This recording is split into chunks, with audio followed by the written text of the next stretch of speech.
Chapter 1. A Gilded Cage. Lost in thought, Jessica absently watched the water pass beyond the stonework, carrying little leaves and flotsam to an uncertain destiny. The delicate face of a young woman reflected back, light auburn hair shifting in the ripples and eddies. The ever-shifting image drew little more than an absent smile at how the light cream of her long dress blurred and blended into the buildings and trees likewise captured on the surface. Yet Jessica did not see the boats and buildings that lined the riverside of the Seine outside the only home she truly loved.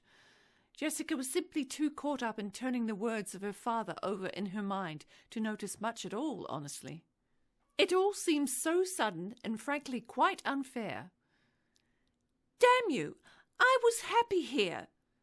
Jessica hissed, balling her fist around the already crumpled letter. Frowning at it, she tossed the crumpled paper into the river and drank in the view.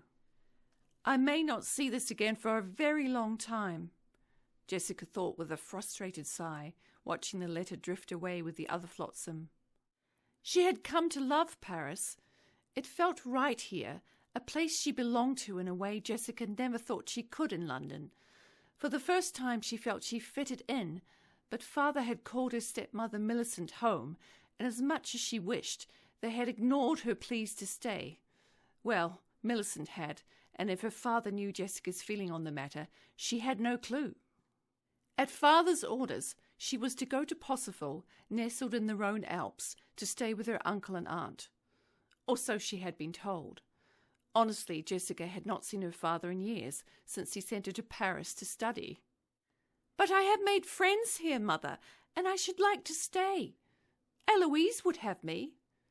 Jessica had argued again just this past evening, to little effect.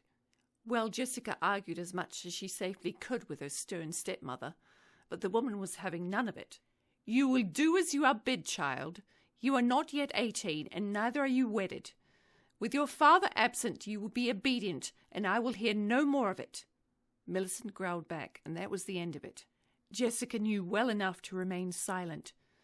Millicent was in no way averse to slapping her, having found out the hard way when father first started seeing the woman. Although try as she may, the memory of when she last saw her father and when this woman took over her care seemed oddly hazy, much like a frosted window on a foggy winter day. "Well, at least I do not have to go back to London, dreary old place that it is," Jessica thought with a half-smile. The sound of a young porter dragging a cart over the cobbles broke her musings and the tension from the rippling water. "La calèche est arrivée pour vous, mademoiselle," he called out in rapid French. Jessica flashed a smile at the young man as she turned. "Merci, monsieur. Aurez-vous la gentillesse de prendre mes bagages?" Jessica replied, moving toward an arriving carriage. The porter gave Jessica an appraising look and grinned as he picked up the cases and placed them on a small hand truck. "Your français is good, no?" the porter asked in slightly broken English. Jessica simply nodded at the young man, returning the grin. She would miss the city, but she was still in France. "That has to count for something," Jessica assured herself with a little frown of worry betraying her firm thought. She could not help but feel uneasy at the prospect of time with her aunt and uncle. Jessica had not seen her Uncle William since she was a very young girl, and that memory was as hazy as the rest. But as for my Aunt Estelle, well, I honestly have no true memory of an Aunt Estelle, Jessica thought, working to shove aside the feelings of uncertainty. All too soon, Jessica found herself in a private compartment on a train bound for Lyon, the little knot of worry growing tighter. Pushing the worry away as best she could, Jessica gazed dejectedly out the window while the train pulled away from the Gare de Lyon and travelled through the city. Drinking in the last glimpses of her beloved Paris, Jessica caught a tiny glimpse of the café she so loved while the train moved along the river. Forcing a smile, Jessica wondered if she would ever chat with her Camille again while Claudia tried to play the piano, and badly at that, only to have Louis finally chase her back to the kitchen. She thought of the young man Lucien that mother disapproved of, and the flowers he would give her each day. Not to mention the stolen nights when Camille snuck into her room. I think Mother sent me to Uncle's to keep me away from socializing, Jessica thought with a rueful laugh.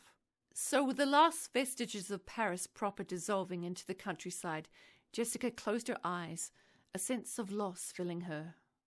I shall come back here and stay one day, Jessica swore, feeling that sense of dread once again tickling at the edge of her thoughts and darkening her smile.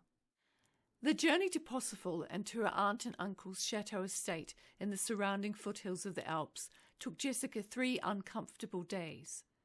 On the morning of the 4th, Jessica found herself on a platform in Pourcieux-en-Blagneux, still an hour or more from her destination and completely alone.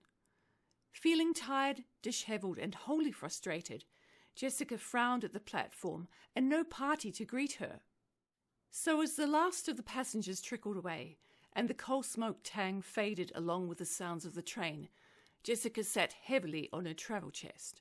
Damn them! And damn you, Father! Did you even bother to tell them I was coming? Jessica growled, folding her arms in frustration. An hour later, and still alone in an unfamiliar town, Jessica passed the time in a dream world, head in her hands, perched on her travel chest. Startled by sudden movement, Jessica looked up to see 2 bulky men accompanying a tall, striking, dark-haired woman dressed in black silk. The woman came to a stop just short of Jessica, appraising her with open hostility. With a sniff and a sigh, it was apparent that what she found truly lacking indeed. "You are Lady Jessica Munro, are you not?" the woman asked in a haughty tone. Jessica regarded the woman for a moment, honestly unsure of what to say after such a long wait. In hindsight, it would have been best if she had spoken immediately, and on further pondering later, locked in her room, she should have simply fled. "Stand when I'm speaking to you, girl!" the woman barked at her. Jessica immediately scrambled to her feet, a mixture of puzzlement and worry etched on her face. "Where are your manners? The gods in heaven, Millicent has taught you none!" the woman spat. Jessica looked a little confused at the woman's words before she suddenly curtsied to her. "God!" Jessica thought and quickly shoved it away. The woman, who Jessica had an awful feeling may in fact be her Aunt Estelle, made a disgusted noise and waved at the men to bring Jessica's trunk and cases. "You will show me more respect, Jessica, or you will learn to. I can assure you of that," snapped her aunt, biting each word off in a harsh staccato as she walked away. "Come, it is a long journey to the estate, and you have wasted enough of my time today," Estelle hissed, glancing back with hostile eyes. Jessica thought it wise not to point out that she had in fact been waiting for an hour herself, and for that matter, on a platform in an unknown town. On further reflection, the wait and not mentioning it were possibly the only things that went right that morning.